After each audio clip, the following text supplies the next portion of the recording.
She asked me the same question: what keeps you going? What keeps you happy? What keeps you just always fun? And I said, it's not getting overly serious about stuff and just living from a space of emptiness, and where whatever you encounter, you have space in your heart and in your mind to accept it.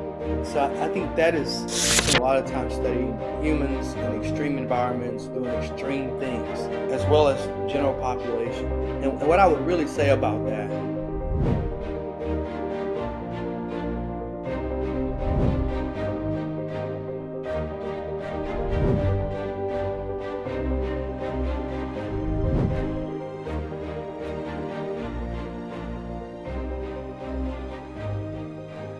Rob, sir, thank you so much for joining me today. What context do we need to understand about you to let us know where you ended up today? yes. So again, thanks for the opportunity. I'm sure you get lots of guests as we were discussing. So I really appreciate you having me on your podcast today. This is really exciting. So I've been very fortunate from a perspective of opportunities to learn, to integrate information. And so where I am right now really is really how do we optimize human performance. And early on, we talked a little bit about physiological systems, inconvenience. And so I have been very fortunate, as I mentioned, to study the human body under extreme stress, to look at ways that we can enhance performance, sustain performance under severe stress. And more recently, I've migrated, due to the loss of my father about a year ago, I've migrated much into artificial intelligence, and ultimately how you can use artificial intelligence to preserve life and resilience. And again, at the end, all of us will reach a point where we will be at end of life. And how can we optimize, regardless of where we are, to remain resilient as possible? So that's where I'm at. And that's cool. And I'm sorry about your father.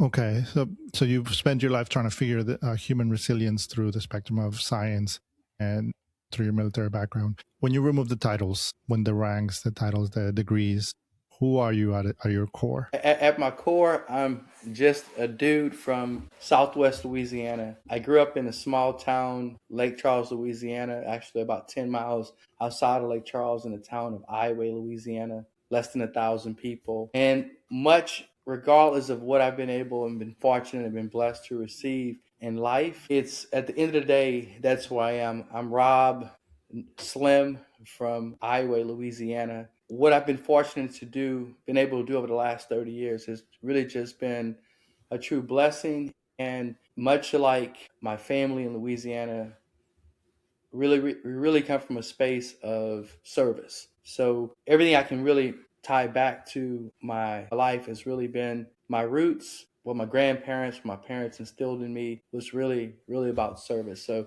I've been very fortunate to serve in a variety of different capacities. I was fortunate to marry a woman. My wife is also from a space of service. And so that's who I am. I'm Robert, serving the needs of the world. That's awesome. We appreciate you, sir, for doing that. Where does your drive come from? Is it natural? Is it discipline, or something that life forced you to develop through time? No, it's funny. So I would say much of my drive really came from my parents, just support, community support, and really allowing me to explore life, and really supporting me just navigating through life. So I would say I've always had a drive and a curiosity. I would say, if anything, I can map my drive towards is answering questions. I asked a lot of questions as a kid, probably to an annoyance of a lot of people, but I've always been curious. And so I would say much of where I've navigated in life has been purely driven by curiosity and search for answers. So I approach life very much from a search for the truth. Okay, I like that.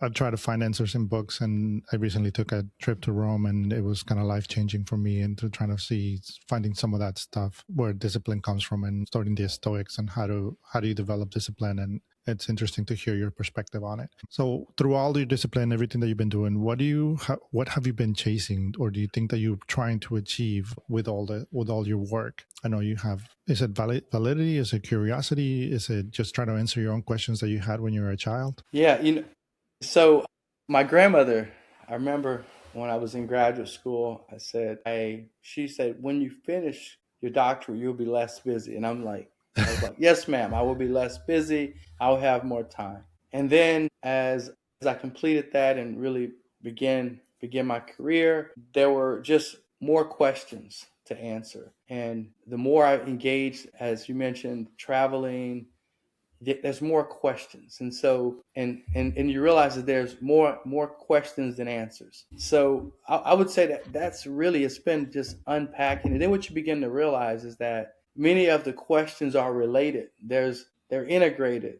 There really isn't any standalone questions or concepts. And so my path really towards what I studied, integrative physiology, really just put me in the context of where I generally think, and that is in questions and systems. And that's, like I said, that's generally how I see the world, and not putting also undue pressure on myself. So keeping operating from a space of curiosity, not getting too caught up in what the right answer is, because history will tell us generally we look and what we thought the right answer might be, that's it may be completely wrong, or may go in a different direction. So I've often, as I said, described, I see myself as a vehicle of continuing the work that all the generations before us, and that is just remaining curious, remaining skeptical, and just answering questions, but answering them in a way where really in search of the truth in some type of methodology. And I was explaining that to my daughter this morning as I was dropping her off to a friend's birthday party. She asked me the same question: what keeps you going? What keeps you happy? What keeps you just always fun? And I said, it's not getting overly serious about stuff, and just living from a space of emptiness, and where whatever you encounter, you have space in your heart and in your mind to accept it. And so I think that is really the distinguishing characteristic of operating from a enhanced optimal human performance and resilience. When we take on everything, we fill up our trash can with unnecessary stuff. You have to be somewhat Teflon, right? You accept, you observe, you move through space, you process information, but from a space of there's a lot of information around. But at the end of the day, you have to protect yourself. I have to protect myself from not allowing the environment to create undue stress on myself. So that's something only you can do. No one else can do that for you. So again, really focusing on what keeps me unique, keeps me curious, keeps me open minded and not stressed. Because at the end of the day, if you allow yourself to take on all of this stress, everything that enters through one of your faculties, you try and process it, you try and understand it, it will fundamentally take away from your whatever you're trying to achieve in life. It will take away from your attention. And most importantly, your willingness to do hard things. And that comes back to my childhood, where my parents, grandparents really supported me. And there was really no clear distinction between success and failure. It was just navigating through life, because life is really full of peaks and valleys. Yeah, can have the sweet without the sour. Exactly.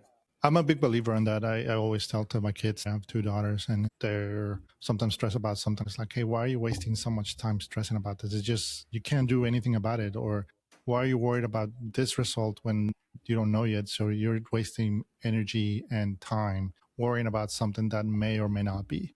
So if it's bad, worry about it then. But if it's not, then just live your life and try to be happy. I think that stress is one of the biggest problems that we have. And I don't think a lot of people talk about it enough. Like, you can go work out and you can eat healthy, but if you're stressed all the time, your body is just going to negate or take away a lot of the benefits that you already put it in. And I've always been kind of calm, usually under pressure, or I think I am, but I don't try not to stress about things. And I see that my life has become better because of it. You talked about physiology, right?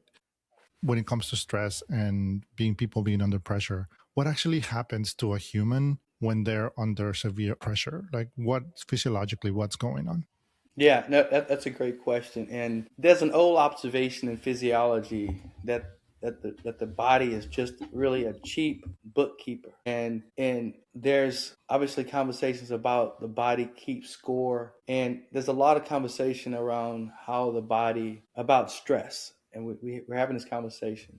And so, from a physiological perspective, I'll put it just simplistically, there's good stress and bad stress. So a muscle that is never loaded atrophies. A bone that is never stressed thins. And so if you sit on the couch, your bones will thin and your muscles will atrophy. And then you make yourself more susceptible to injury and disability over the long term. And so, however, when we put ourselves under chronic stress, and so chronic stress could be working out in the gym too often and not allowing the body to recover. It could be the balance of eating over under eating versus overeating. So there's an optimal amount that the body needs physiologically to function, to grow, maintain physiological processes that involve macronutrients, micronutrients, so vitamins, minerals, all of those components that allow us to manage all the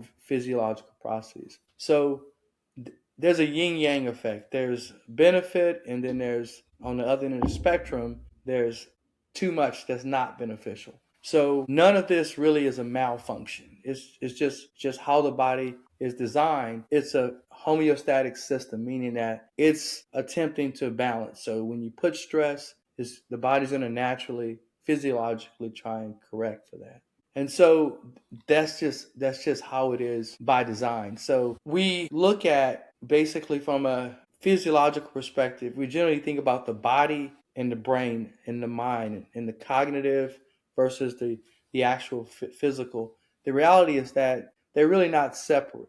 Just like the head is on the shoulders and is connected eventually to the feet. The ability to tolerate stress, discomfort is tied to the integration of those physiological systems. And part of, generally speaking, we can observe what's going on in the body, for example, with monitoring our heart rate. And if you think about it, there's a lot of wearables now, a lot of AI built into those to help us understand physiologically how well we're sleeping. Some have algorithms to predict when we may be getting sick. And so, from a physiological perspective, again, the body is really well designed to be able to bring awareness to when we need to do less and when we should be doing more. Our job is really to listen to our bodies. Okay.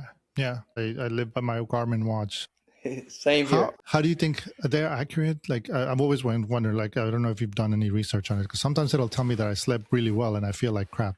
And sometimes it'll tell me that I slept really crappy and I wake up feeling incredibly refreshed. Or it'll tell me that I, burned 3,000 calories. And I don't know, do you think they're pretty effective, or should we be concerned about maybe just taking it as a average of what I could be given plus or minus a few numbers on those scales? Yes, a great question. So first of all, I've done quite a bit of research on wearables of really going back to the early 2000s, going back to the polar heart rate monitor and some of those.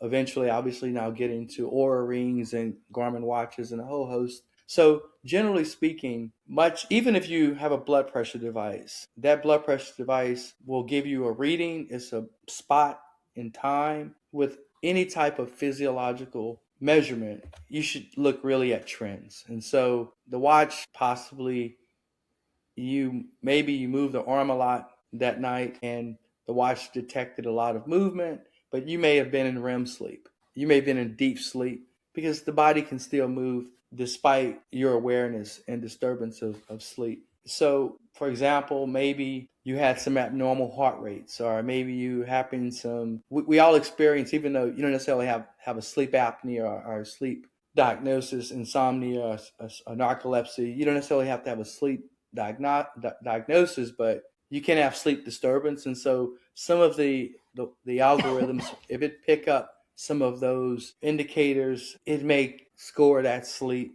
not as well. And interesting enough, there is a general trend towards chronic sleep. So if you're chronically sleep deprived, the watch will probably pick up those trends. But the variation, so you can sleep 4 hours and feel great. You can Yeah. sleep 8 hours and feel terrible. So there's a general correlation about the amount of sleep, but on a day-to-day basis, it's sometimes, I don't know if you've ever experienced this. You take a nap in the middle of the day, you're exhausted, you feel like you're gonna break down. You take a 15, 20 minute, 30-minute nap, and you feel like you slept a night, a beautiful night. And sometimes you sleep 12 hours and you're like, whoa, I feel crappy. And so that's just, so sometimes it's subjectively hard to determine just by how you feel So with how my well my you sleep slept. my sleep is always jacked up because of shift work, right? I like this morning I got up, like I was telling you before we started recording. I got off shift, I got off late, and I slept 4 hours throughout the night. I was kind of upset because it was supposed to be a slow station where you most people get sleep, and of course that's not my luck. And I ended up sleeping like 4 hours, but I woke up feeling okay. It was interrupted, but and when it comes to the naps, a lot of times when I don't get a lot of sleep at work, when we have a standing 24, I come home and I take a 30-minute nap, and I feel pretty good right after. Like I feel like I got some. I can go work out or I can go do something with the family. So I do agree that that's possibly that's something beneficial. I kind of want to talk about a little bit about this. So we talked about, we're talking about resilience and how do you perform under pressure. I think today's environment, especially if you watch a lot of podcasts like with Jocko Willink or all those people that will just suck it up and keep going, like David Goggins, just stay hard kind of thing, right? Yes.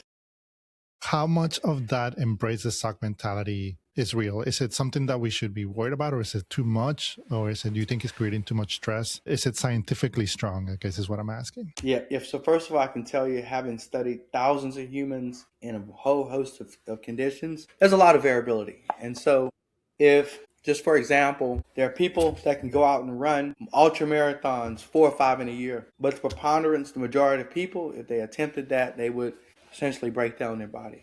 There are people that can tolerate 4 or 5 hours of sleep a night for their entire life.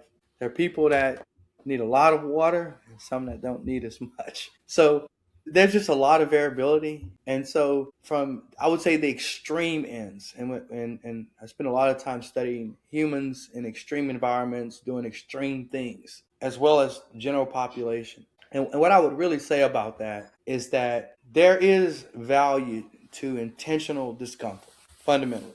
In particular, when when you're intentionally doing something that is not beneficial, when you're not exercising, not getting adequate sleep, eating crappy, feeling crappy, surrounding yourself around negativity. So, and generally speaking, all of those things sound really bad, but we know that a lot of people feel very comfortable in that space. Maybe they've been in that space, maybe it's to them subjectively is supportive. Intentional discomfort of actually moving out of getting active, improving your diet, not subjecting yourself to extreme negativity. All of basically those are difficult things. Addiction, difficult to no longer be addicted. So the bottom line, we know a lot of things that not is not necessarily good for us. We do it because for a whole host of reasons. So I would say intentional discomfort is not a bad thing.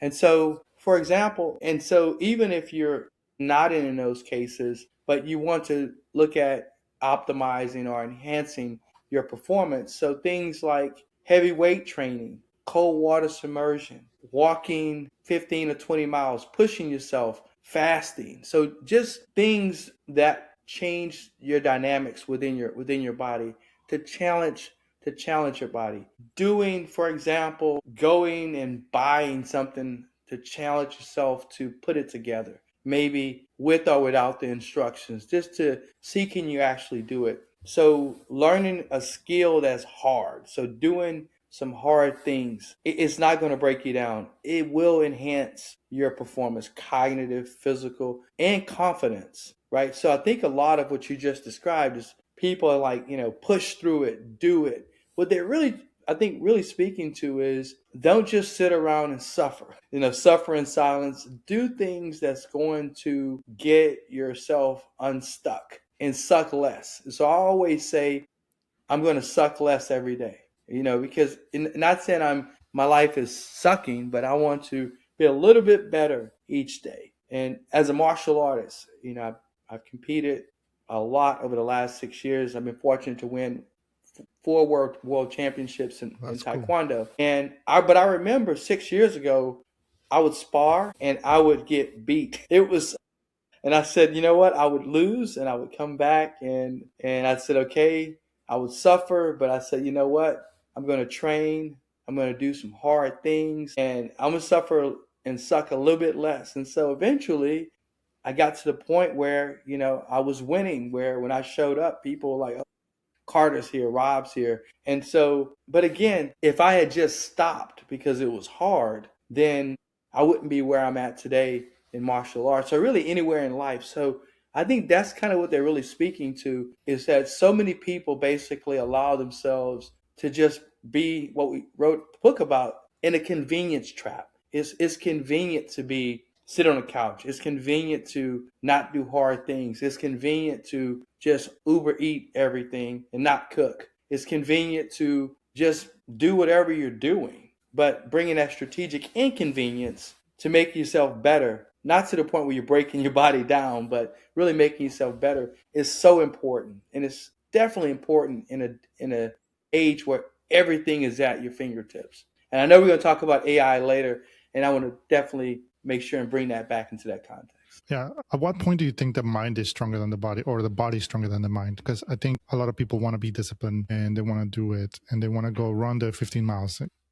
And even if they have a plan to start there, to start slow, and they push through, like let's say somebody that works 24 hours, comes home, didn't get enough sleep, and then goes to the gym and works out. At what point do you think the body overtakes the mind, saying, "No, we're not doing this. You're done"? But at what point does the body overtake the mind? I don't know if that question makes sense. No, that makes perfect sense, and I will tell you that there's a such thing as willpower, and ultimately a strong mind is going to result in a strong body. And what I mean by strong is whatever strong is for you, wherever you are. We were not all born. We're not all Arnold Schwarzeneggers. We're not all Lance Armstrongs. But whatever strong is for us. But the common thing is willpower, and really not allowing your mind to result in an inactive or body. And so your body's not going to get itself off the couch and do great things, whatever great is to you. So everything really originates in the mind, in the brain. And so even in the book we wrote, we use this acronym ALIVE. And the A is for activate. And again, the body's not going to activate itself. That really originates in the mind. And so even say you're feeling exhausted, you if you had a series of bad nights of sleep, and maybe your intention was to run 15 miles.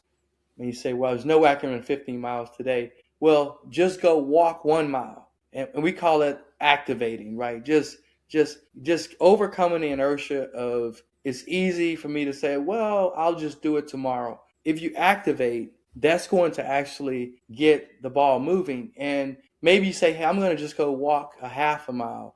Well, maybe you walk 2 miles. Maybe you don't walk 15 miles. But it's important for you not to feel like bad or beat yourself up like, well, I didn't achieve the 15 miles, but to really say you achieved 90% of your goal, which was you maintain the mindset and the discipline to get off the couch. So sometimes we just have to do that.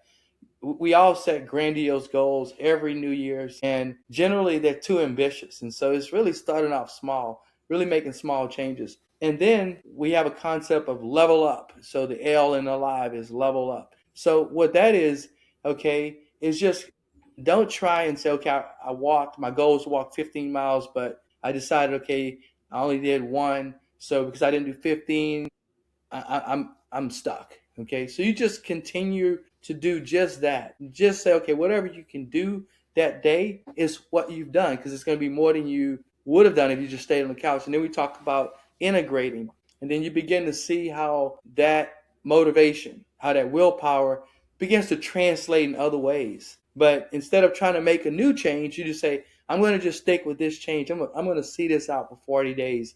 I'm going to value this change of my mind allowing me, I want to get off the couch and run 15 miles or walk whatever, but I'm allowing my mind to dominate. But what you'll begin to see is that your value, you say, wow, I really feel good.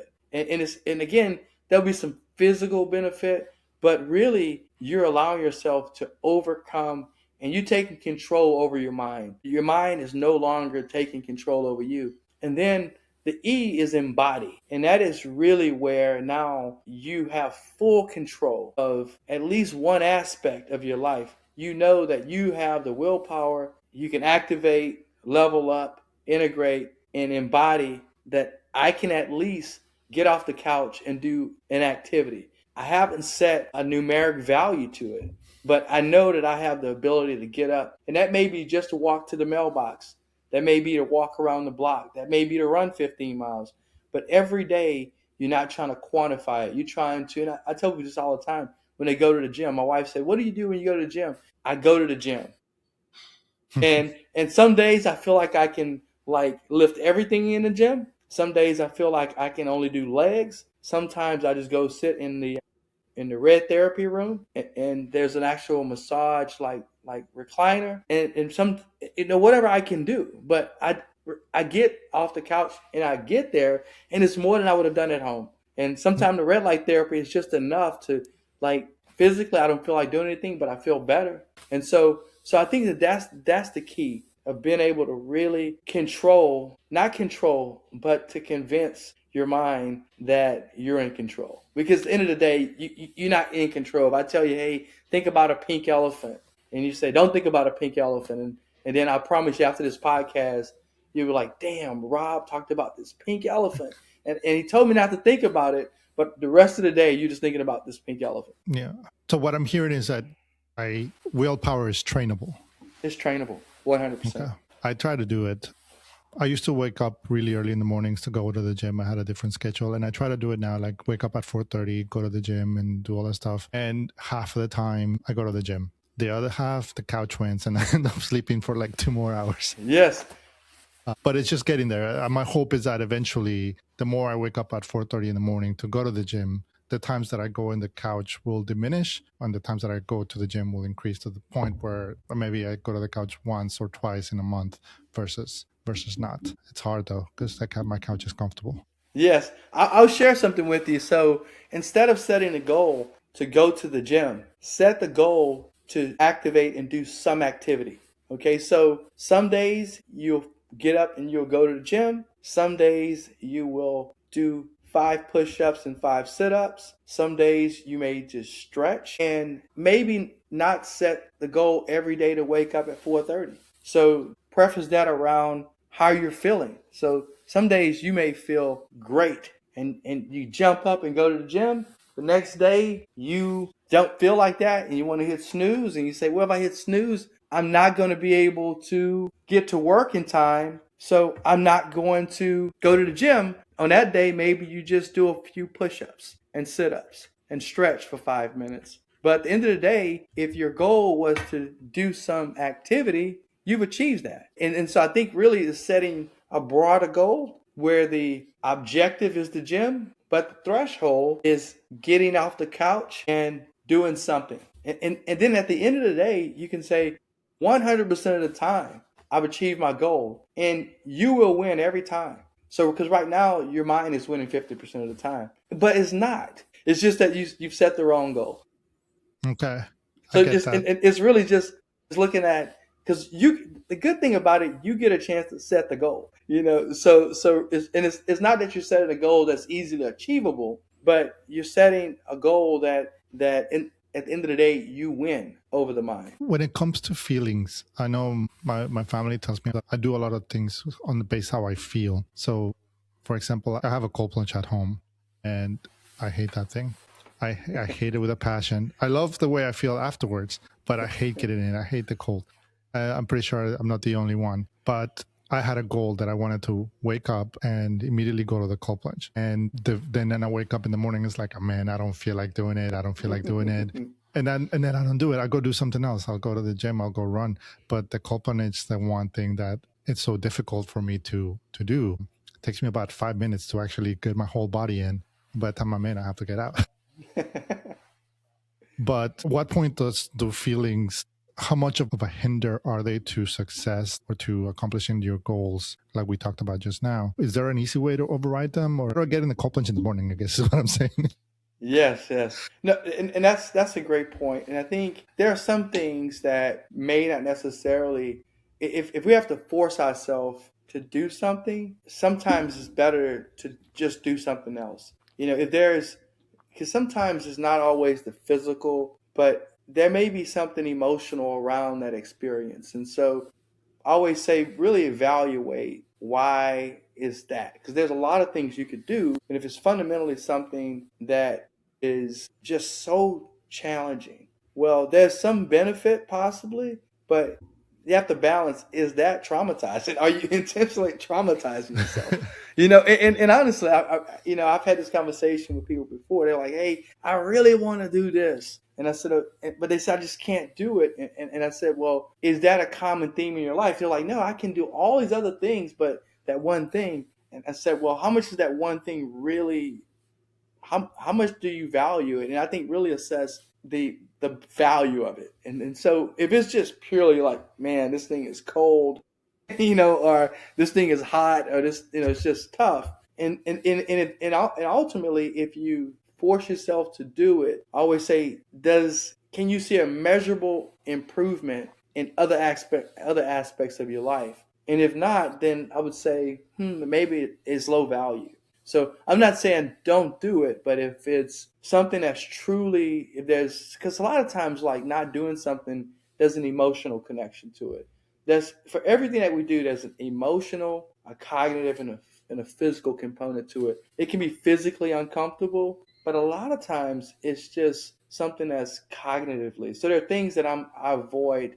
I did some training with my wife some years ago, and it was phenomenal because it was kind of like couples therapy, but kind of individual. So it was two people, but we did our own thing through a process. And I recognize that there are some things I avoid in life that are related to just child trauma, right? Not like my parents beat me up or anything like that, but it's more of like these things that was just, it was just an uncomfortable situation tied to childhood that, hey, I just don't want to do that. So just say, for example, somebody that wanted to do swimming every morning, but they had a near drowning experience. And some people say, well, to overcome that, you should just jump in the water. And you're like, well, is that really, I don't know if that's like, if I haven't actually dealt with the trauma of drowning, then forcing myself to like jump into a lake is going to just be more traumatizing. So I'm not saying that's the case, but I'm caveating to basically say, if it's truly willpower, then you just got to do it. The bottom line is, you just got to say, Hmm. screw it.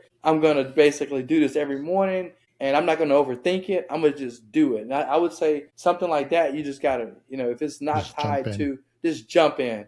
And then eventually you're going to overcome whatever that barrier is. But I can't, the reason why I brought up the whole mental health piece and psych piece is because sometimes it is tied to something else deeper. And so you have to basically assess what that might be. I came from it from the Huberman standpoint. I don't know if you've ever heard his talk. I can't remember the part of the brain that he's mentioning, but there's a part of the brain that if you do hard things, the more you do that hard thing, and it's got to be something that you don't like to do it, that it's going to be beneficial, but it's not something that you enjoy after, or that you enjoy doing. For example, I find this with people when they go for a run. The more you run, the more you enjoy running because you're getting better at it. And, you go from running 1 mile to running 3 miles, and then all of a sudden 10 miles, then those 3 miles that you run every day are pretty easy. So I kind of try to attack it from that point of view, where I don't like the cold plunge, but I know there's a lot of benefits from it, especially when I do it, I feel great.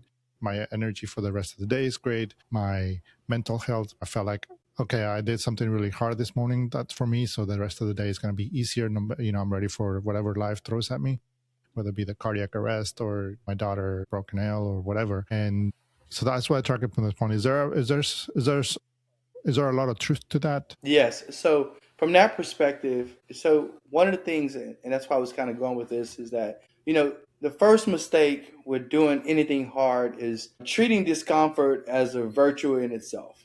So discomfort is only useful when there's attached to an adaptation. So So bottom line is that if it's hard and you say I'm adapting and I'm evolving, it's making me better. But just suffering for the sake of suffering, and sometimes people romanticize just like burnout. I'm intentionally hurt myself, just so I can become tougher. If it's not leading to an adaptation, and you'll know it because there's also a concept of maladaptation where and that kind of goes back to some things can just be more traumatizing. But fundamentally, if you say, "Yep, I am adapting, I am better," and you feel better, you look better, all of those things, then it never hurts to actually do it and endure it, right? And eventually, at the right dose, and it kind of goes back. You say, "Okay, I'm gonna do cold plunge for maybe I just want to get in, and even if you get in and get out." And then you do that every day. Eventually, you're going to adapt to it. And we know that physiologically there's a lot of benefit to it. It's not just a fad. There's actually a concept in physiology called a copressor reflex. And it actually helps to reset the autonomic nervous system. So it's kind of an acute stress, and then you come off of it, you see a lowering heart rate. Physiologically, there's a lowering in blood pressure. There's an increase in blood pressure when you're in the cold plunge, but then there's an adaptation. So this has come back to where some is good, a little bit is more is better, but for example, like too much can be bad as well. So you say, okay, I'm going to do this to overcome the difficult emotionalness tied to it. I'm going to get it done, and then maybe you say, okay, I'm not going to reach for my phone during that time. So and then you try and get maximal value out of it, and so fundamentally, that intentional discomfort can lead to significant value. But again, what's not value added is it if you don't do it and you feel terrible all day about it. You know Yeah. that and so you're balancing like okay, I'm going to get this done. I would say fundamentally you're going to grow, you're going to adapt. If you do it, but again, feeling bad about not doing it is part of the maladaptation. So either you say I'm going to make this part of my life and get it done, or I'm going to just do away with it altogether. But you shouldn't feel bad all day about it. Got it. Got it. I won't feel by not getting in the cold plunge. Yes, don't feel bad. Don't feel bad. Now, I kind of want to take it to the other side of the spectrum. So we kind of talked about, doing the hard things and pushing through and what happens to the body when you're doing those things. But what do you think happens to the body or to human beings when life gets too easy? And especially now, I think social media and all the comforts that we have at home make life way too easy. What happens to your life when those things overtake your willpower and you just have a comfortable life? Yes. So I'll start off just at the society level. So we got great examples historically where societies that was their downfall, the Romans, right? Everything was just given to them too easy, at least some of the Romans, right? And from a human perspective, we get into, and again, everything starts with the mind. The body follows, right? So if everything becomes too easy, then the body atrophies, bones thin. But what's happening in the mind is much more severe. We get into this instant gratification. We get into this trap of I want it. It's almost like an addiction in some ways, right? It's you don't necessarily observe that you got a problem until it's too late. So for some people, the convenience of the credit card, the convenience of buy now, pay later. So all of these basically are traps to basically instant gratification, some benefit, long term consequence. So whether it's the convenience of ordering food. I had a professor I lived with one summer, and that was 20 years ago. He never cooked. I think I was the first person to ever use his kitchen. But he was full of fast food, ordering out, pizza. It was just, and consequently, despite not having any other bad habits like smoking or drinking, he died prematurely. And it was largely due to, I think, diet. He wasn't overweight, but he was just, and so that's the consequence of convenience and why it's important to have some degree of strategic inconvenience. And so what you have to do is really assess, okay, what am I doing in my life that I could do for myself or that I need to do? And then assessing and building some of that back into your life. And again, we talked about doing hard things. Sometimes people don't need to do hard things. They just need to do some things for themselves. And I think that's Yeah. where we are in society. And because everything is at our fingertips, there's so many things that we could be doing for ourselves that's good for our overall resilience. So again, we don't have to go back to I was a Boy Scout in Louisiana. They taught us how to build a fire with, two sticks. Well, maybe I don't have to go back to doing those type of things, but I should probably at least have a set of matches and I should know how to start a fire at least that way. And again, it's not I'm just kind of going back to the Stone Ages or rubbing two sticks to start a fire, but there are cases where we do need to be able to do some things for ourselves so that we have some capacity. Do you think there's a point where convenience becomes dependence? Yeah, 100%. 100%. And that's my fear. And that's one of the reasons why we wrote this book, The Convenience Trap, because 100% it can easily lead to convenience. I see it a And lot in my field, and it's always seems like I need is it could be the smallest thing. It could be I've had a cyst in my finger for 5 days, and I want an ambulance now at 2 o'clock in the morning. I want it now, and I don't want to deal with all like we're implementing a lot of programs to kind of help mitigate a lot of those calls, but it's always like I want it now, or you need to cater to me now. So I think there's a lot of that where like it's just the convenience of just picking up the phone and calling for an ambulance. It's so dependent on that, and I see it in like other aspects too. yeah, and I'll share one with you that is completely problematic. And we see consequences, and that is dependence on something simple as GPS. So if you think about how often you get into a car with someone and or even maybe we're responsible for ourselves. First thing we do before we back out of the driveway, and it could be just going to the convenience store down the street or somewhere we know the direction. We're so dependent on the GPS, and we make excuses like it will give me the best route if there's traffic. Okay, how much traffic do you expect to have going through your neighborhood? It's only one way Yeah. to where you're going, right? But and so there's not like I could see if you're going across town on the freeway, but sometimes I'll do that and I was like, yep, my route is clear, GPS off, you know, because I know the direction. And I'll tell you, it's a different driving experience not having a GPS. And so I think it's fundamental a problem of dependence where and some people say, well, it will alert me if there's police. Okay. Do you really need to drive 80 miles an hour in a 65 to we know you're not going to get there much faster. And okay, well, I'm using it because again, predicting traffic. Well, you're not going to drive 80 anyway if there's traffic, right? So I think and that's where where the classic dependence. If you ask somebody that's addicted, all right, do you have a problem? No, I don't have a problem. Well, why are you doing it? You get the same response as somebody that's addicted to GPS. Dependence is dependence. Some dependence obviously will result in a lot of loss in life, and some dependence will result in loss that you can't really measure, right? And so we know a lot of research has gone into looking at MRI function, brain function, with dependence, things like GPS and others. And what you begin to see is portions of the brain, limbic system, memory, cognitive processing declines, the brain shrink. And so do I really want to be doing things? There's so many other things out there. There's air pollution, there's other toxins, there's all kind of things in food.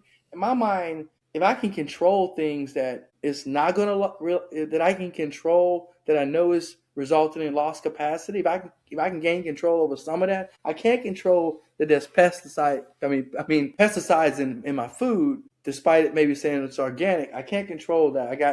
Even if I grow my own vegetables, I can't control what's in the air. But what I can control is some of those outputs that basically by introducing a little bit of inconvenience, strategic inconvenience, I'm preserving capacity. So if I come in contact with the pollutants, my immune system's stronger. My brain is more cognitively adapt to deal with it. So that's kind of where I'm at. As we look at it, the human body, we look at total capacity, not just siloed capacity. I'm trying to do everything I possibly can to preserve as much capacity as possible without knowing what the future holds for me. I'll tell you a story. So, two things. So, I do agree with you that, especially with the GPS. I remember, so I'm 46. I grew up without GPS.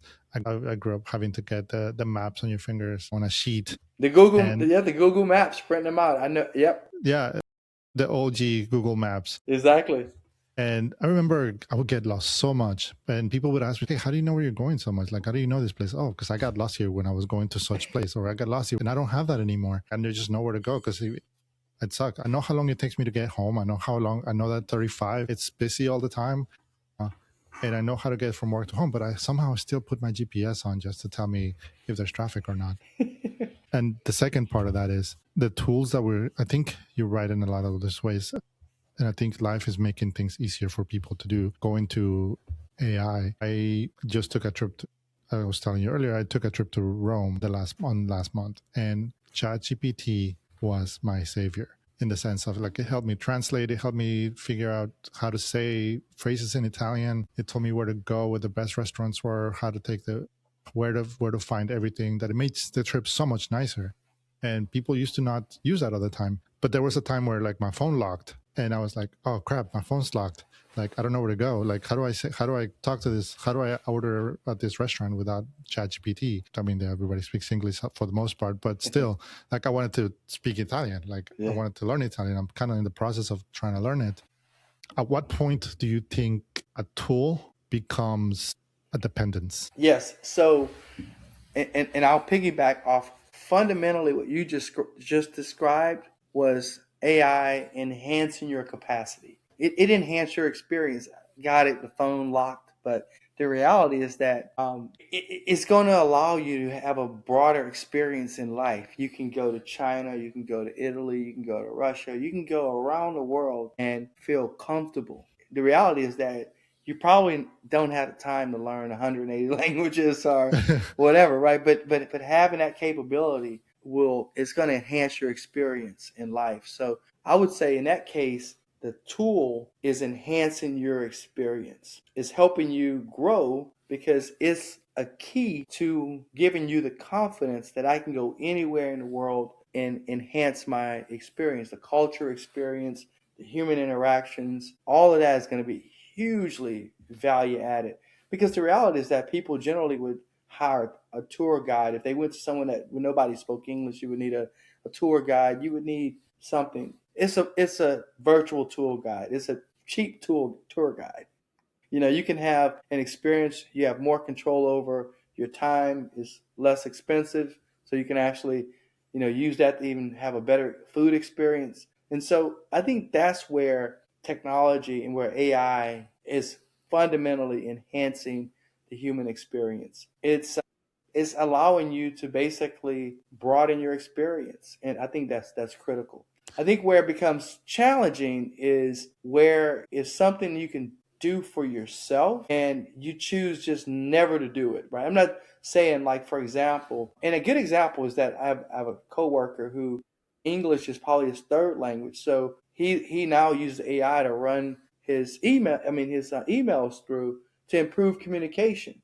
Well, that's enhancing his experience. He's communicating better with his teammates. Teammates better understand him, and people like, wow, this is good because he is full of knowledge, but communication, as you were describing in your experience. So I think that's value added because he's gotten to the point where he's 30 years. He's learned probably as much English, and so the AI is going to allow him to basically enhance his experience. I think that's good. Yeah, I mean, it's definitely a useful tool. I use it at work too. Mm-hmm. I don't type my reports anymore. I usually just dictate. I have a preset where I tell them to rewrite what I say to give me to act like a world renowned lawyer that capable of defending people in EMS reports, Yes. and it gives me, and it takes away all my ums and my arms and my like, oh no, wait, it's something something, and Hmm. I stay HIPAA compliant, obviously, right? It's just a report, but and then it spits out like an amazing report right after, and then I just copy paste it. But I do worry because I use it as a tool. And I see what you're saying. Like AI can be used as a tool. It's just like running or having a car makes you go faster to get to where you're going, or having a tool, a wrench to just open a bolt that's can kind of been locked. Those are tools that help you grow and make your life easier. At what point or what signs should people watch out for when it starts becoming a dependence? I don't want it to be a dependence for me. I think I have a pretty good understanding of when it's a tool, but what should I be watching out for to kind of know that, hey, I may be crossing the line here and I'm being dependent on it versus Yeah, I use think a that tool? I think I think from our conversation, you are fundamentally using AI in a very appropriate way.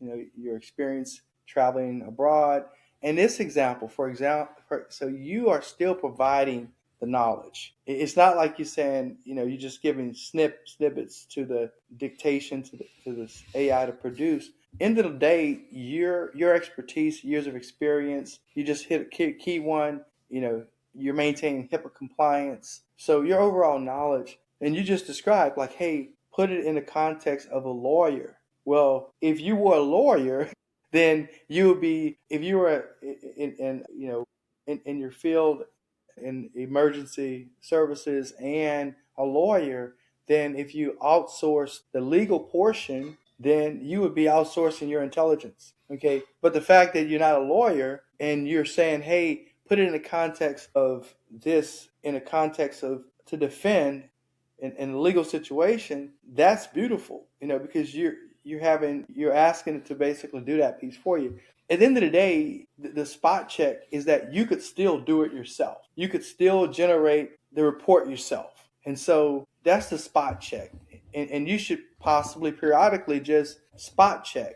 But the reality is that you are now able to, you still read it and it's like, wow. So you could actually, something that you may not have been able to do before, you could actually write a report that's defendable by a lawyer. So in my mind, the fact that you've been using AI to generate that report has enhanced your experience. You're more knowledgeable. You probably read a report and say, "Oh, I didn't realize that." So it's actually beneficial. And so without the AI, you could actually write that report. I have noticed that. Like, I do read every report because I don't trust AI completely, right? Like, I Hmm. still have it'll get a lot of things wrong, and I'll have to correct it before I submit it.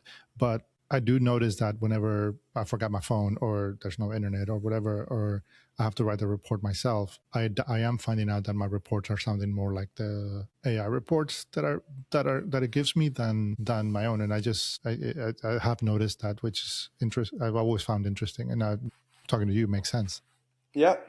And that's Um, like, think about it. That's like having a mentor. So in the end of the day, like, it's my mind is like having a virtual mentor that has access to more information than I have access to, and as long as you can still do it, it's a tool. So it's like a calculator. If I'm using a calculator to do things that I can't do, then I can't profess that I actually have that knowledge. The calculator does. But for example, it may take me a lot longer to do it, but as long as I can still add, subtract, do division. If I use a calculator, I'm just saving time. So I think AI is just a tool that is enhancing us to be able to do more with our time. However, it can get to the point where it becomes a crutch. It can become a dependence, especially if my big concern is with kids. We have acquired knowledge. If you're over 40, you've done things without AI. If you're under 15, that number is dwindling.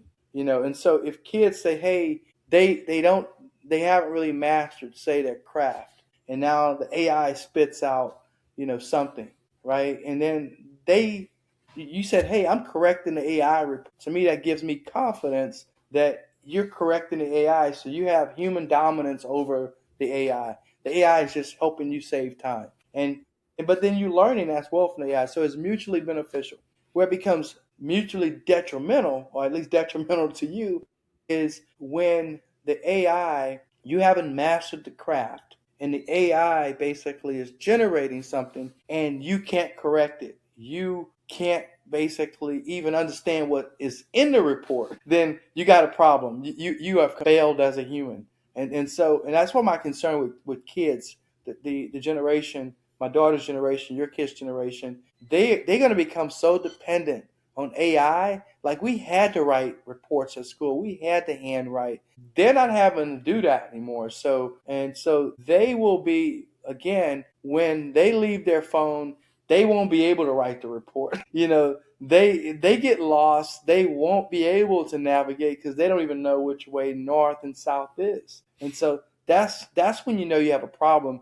That's my biggest fear for society in general, is that we get to a point where we have outsourced our entire life to the machine. And actually, there's a website called Rent a Human. You should check it out. Ultimately, Rent it's a human. where Rent a Human, right? Because at the end of the AI needs somebody to do the physical work, right? But because it can't, maybe at some point it'll be rent a robot. But I think that's to me that's very concerning, and that's where things like mastery of oneself, where you got to find a balance of saying, okay, what do I need to decide and do for myself, and where can I actually use the actual tool? And in the end of the day, you can't do everything for yourself, and whether it's the machine doing it or another human.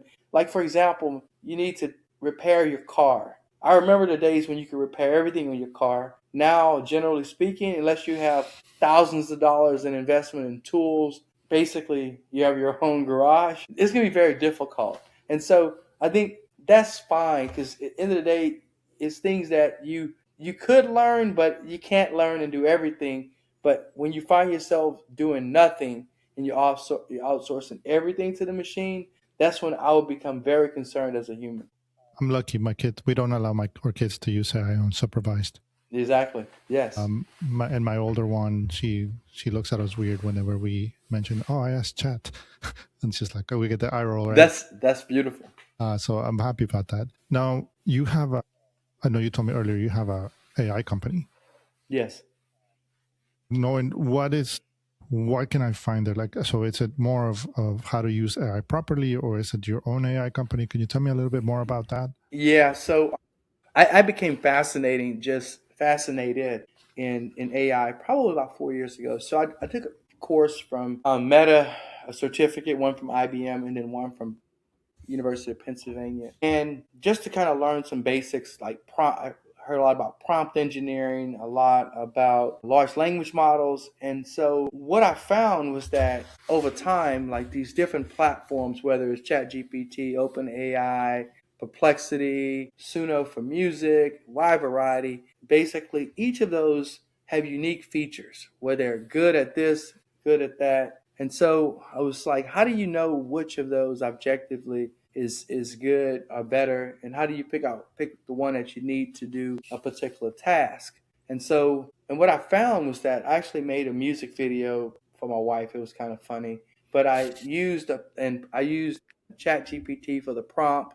I actually used to generate the prompts for the music to actually create the song. I used Claude, and then Claude also for the prompt to actually build the video. So it ultimately AI generated music video.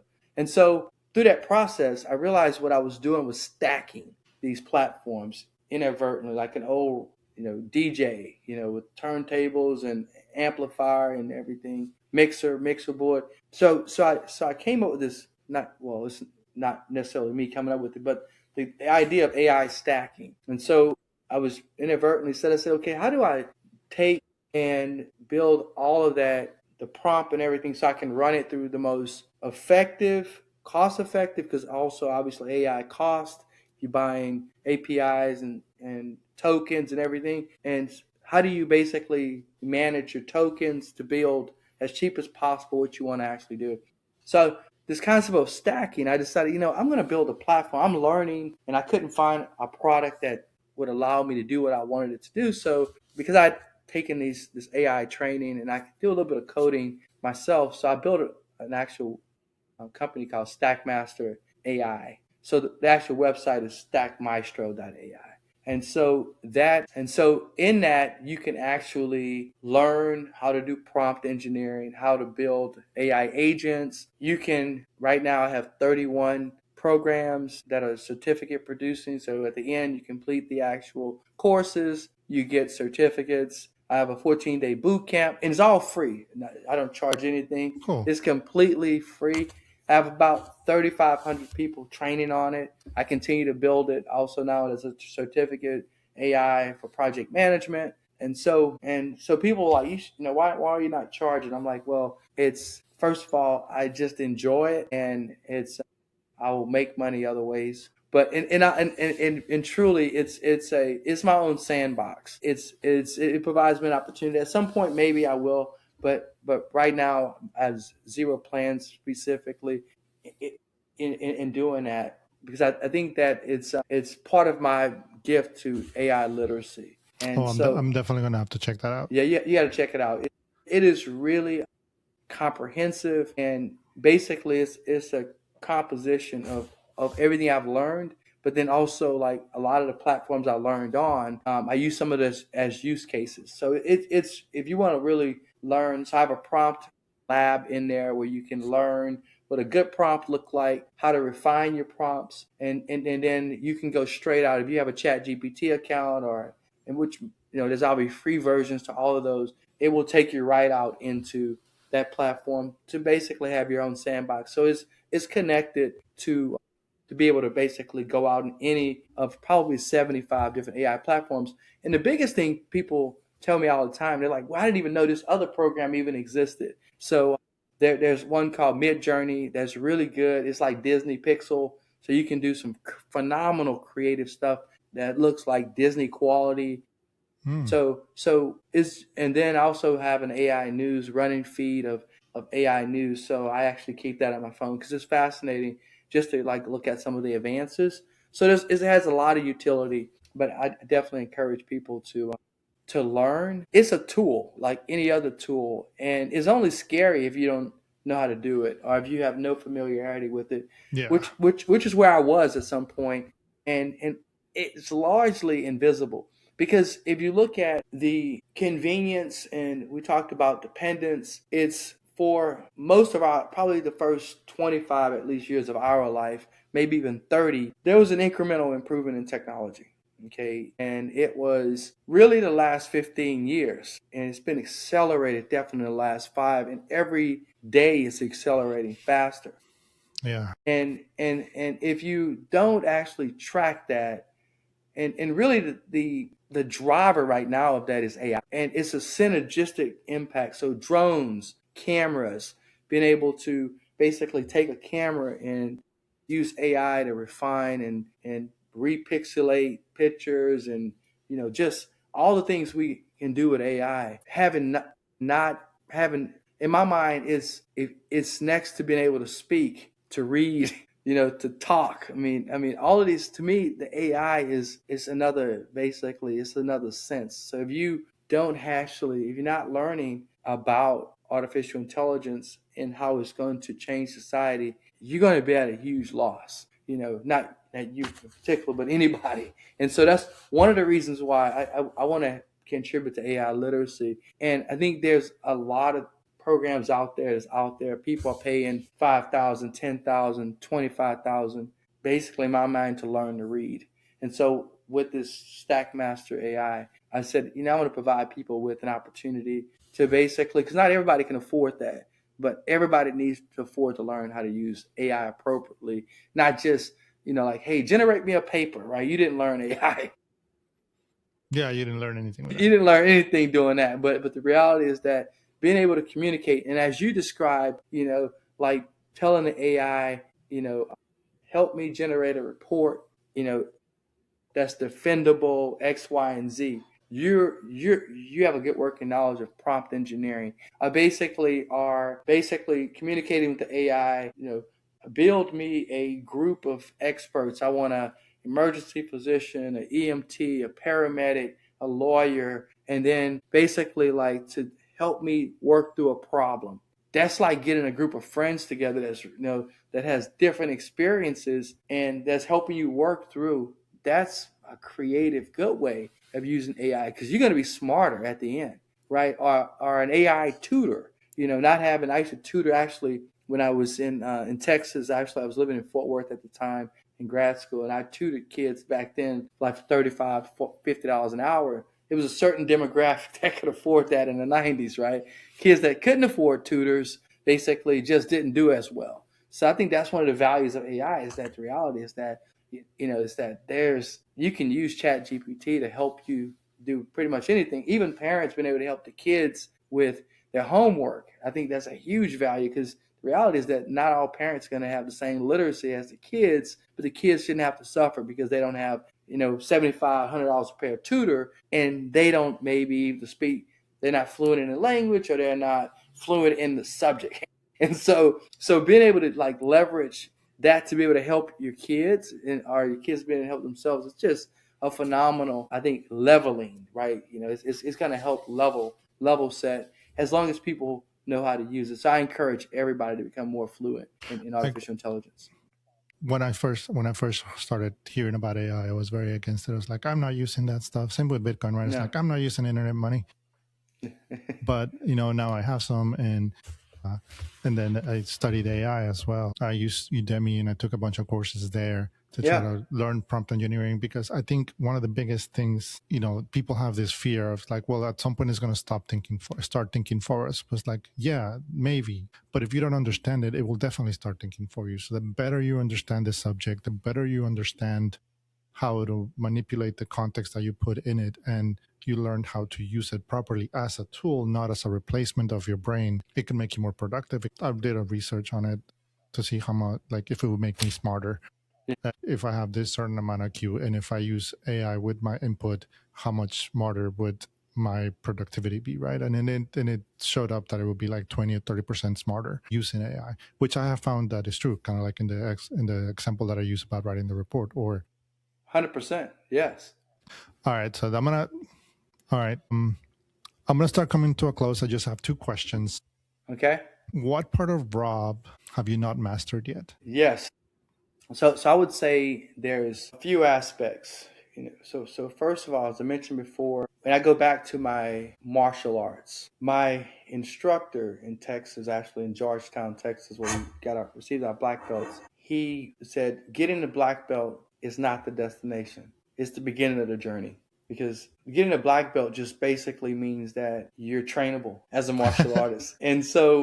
And then, like, for example, there's different levels of masters, right? There's a master, 6th degree, different forms have different stages, but generally speaking, 6th degree is a master, and then there's then it just keeps going from there. Grandmasters, is a 10th degree. And so I use that as an example because, like, in my mind, that master is along the continuum of learning. It's you because everything is constantly changing. That it's really about setting a foundation. So I spend a lot of time continuing to improve my foundation so that I have a better idea of being able to deep dive into a concept, deep dive into an area, as opposed to spending time to try to master one thing.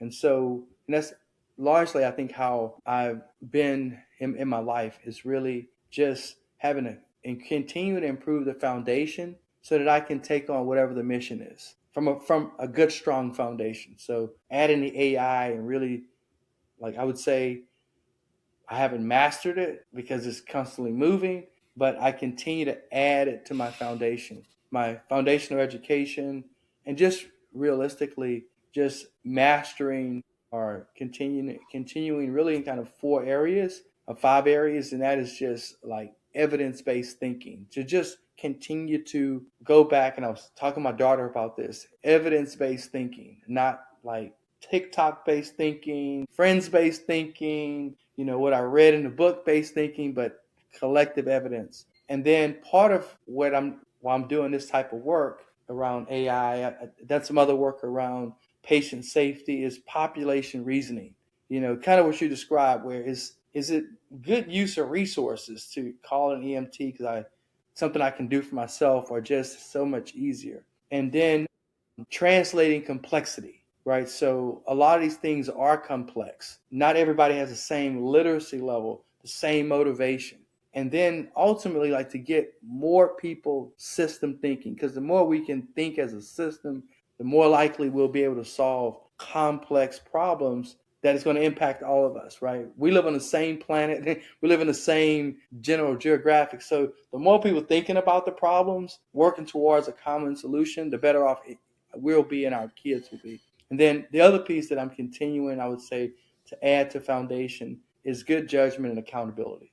And so I would say those are like the five foundations, the evidence-based thinking, population reasoning, translated complexity, system thinking, and then judgment and accountability. So I have not mastered those. And so, but I would say I continue to like like a good foundation. We know a house that's built on a thin foundation will likely have cracks in the foundation. So I'm just continuing to add onto the foundation. That way, whatever flows down, I may not be a master, but I'll be able to basically use those fundamental concepts and training to be able to at least address it. May not be able to master, but I'll be able to address it. And again, that kind of goes back to the foundation of something that we truly enjoy. I love, and that's martial arts training. And I remember we were so excited. We're going to get our black belts. And our instructor was like, that's just the beginning. That just means that I can train you. There's other people that left before, I'm not sure, but you were dedicated enough to be trained and you were willing enough to be now trainable. you're like, now I can show you the real cool stuff. I can really show the real cool stuff, exactly. And so, yeah. My last question for you: if people that are coming into hard jobs that are going to start carrying a lot of pressure of coming from, they're just finished high school or they just finished college and they're heading out to the real world, with your experience, what would you want them to know? Yes. So the most important thing, well, what I would want them to know really is that the importance in believing and investing in themselves. So if as long as they may not know where they're going, because a good percentage of people, they are on a journey. But what's going to make them better, and I always say my own philosophy, I'm going to suck a little bit less each day, is investing in themselves, believing in themselves. And you may not know exactly where you're going, but having confidence in themselves, investing in themselves, and being open to new possibilities. That's going to be the difference. Because if you invest in yourself every day, then that means you're gonna suck a little bit less the next day. You're a little bit better, okay? And then when an opportunity presents itself, you'll be able to take advantage of it and pursue it. And the more you do that, that's going to allow you over time to have confidence and the ability to do a lot of things that you don't have the confidence to do today. And I remember in college, there was a gentleman. We were visiting him. His nephew was on my track team, and I remember having a conversation. And I was like, where have you been? He said, I haven't really been many places. He said, if I have to cross a bridge, I don't need to go there. And that's always stuck with me. Man, that is very limiting. Yeah, very. Well, I guess now you could technically not have to cross a bridge and experience a lot, but internet wasn't very popular. That was in the early 90s. We didn't really have robust internet. You didn't have robust ways of seeing anything. Now, obviously, you may be able to do it and get a lot out of life, but that's always stuck with me, is that how many people lives are shaped by bridges, right? Rivers, things that they could cross, but they don't have the confidence to even. So I just ask people, what are their bridges?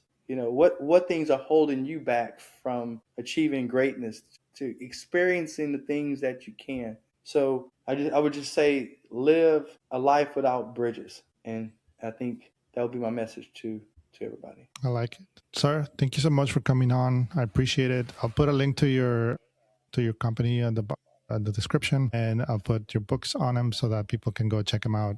I'm definitely going to go check them out myself now. Appreciate your time. Thank you for being on. Yeah, thank you, and let's keep in touch for sure. Let's do it. Let's plan on linking up in person.